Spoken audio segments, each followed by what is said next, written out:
people are saying that, we knew that we could not lower our, tax levy. And we should know it beforehand, before we actually go do whatever. So I'm just asking you, you've been in the field for a long time, 30 years, I think. Did you know this? And, did the board intentionally try to mislead the public when it comes to this topic? Sure, that's a great question. And I've been in the field actually 32 years. I'm sorry. I know that's hard to believe. Someone looks as young as I do. I know, right, Crystal? I appreciate that. But nonetheless, it's been 32 years, and for a good portion of that, I worked not only as a superintendent, but as we did the business services for a small district in Highlands, where I worked as the assistant BA. So I do have some familiarity with that capacity of the job, and as well as developing budgets. And in no scenario do we anticipate, as this pandemic unfolded, that we would be getting an increase in state aid of $11.4 million. We actually thought we would get a decrease in state aid due to the economic issues that presented in the revenues for the state. So that presented a dilemma for us, because I know the board was committed to going at a zero budget.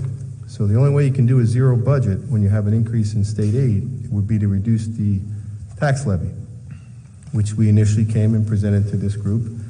And we later found out that $11.4 million in increased state aid, we couldn't give it back as tax relief because we were considered under adequacy in our funding.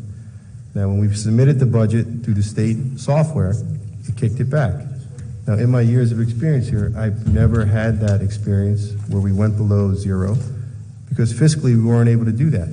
And we wouldn't be able to do it in Edison either if we didn't get that increase in state aid. So when we put the software in, at the day after the meeting we had, the caucus meeting, there was a red flag that came up as an error, and Mr. Brennan could attest to that. It was in his office when we did that. We then called the executive county superintendent, who supervises all 25 districts in this county, and he didn't have the answer for us. And he's been doing this a long time, and he oversees every county, because that hasn't happened before. So he didn't have that knowledge base either, that it was not permitted. He then contacted people at the State Department of Ed, who cited two regulations that said if you're under adequacy, which means according to the state funding formulas, the S2 funding formulas, which considers us under adequacy, which means the state isn't contributing their fair portion on what they should, according to the funding formula, that the local burden on the taxpayer is higher than it should be, that you can't go below the previous years or below adequacy. So we then contacted our attorney to look into this. I actually contacted some other people that I know in the field, and it took a while to get the legal decision and the reason why we couldn't do it. So I would say no, Mr. Sheet. It's not fair to say that we knew that ahead of time. It's not fair to say that you, myself, or any board member should have known that, because it was an anomaly that hasn't happened in my career or in the people with which I worked.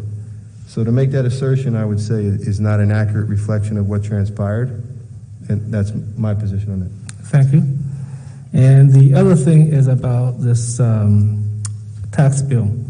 In this budget, the tax bill is going to increase $107. So can you explain that to the public, what that is? And we'll have the budget hearing yes. on the next meeting. We'll have the visuals to go along with that. But the budget tax levy, it's a zero tax levy increase, even though the budget is not zero because of the $11.4 million. But the school budget goes from July 1 to June 30th, where the calendar year and the tax year goes from January 1, to December 31st. So each budget is half a tax base year for the township, and that confuses people sometimes. So that increase is reflected of the budget for this year and the second half of the year and the tax levy. So the tax levy in this budget is presented at zero. So there is no tax levy increase from this budget as it is presented. Thank you.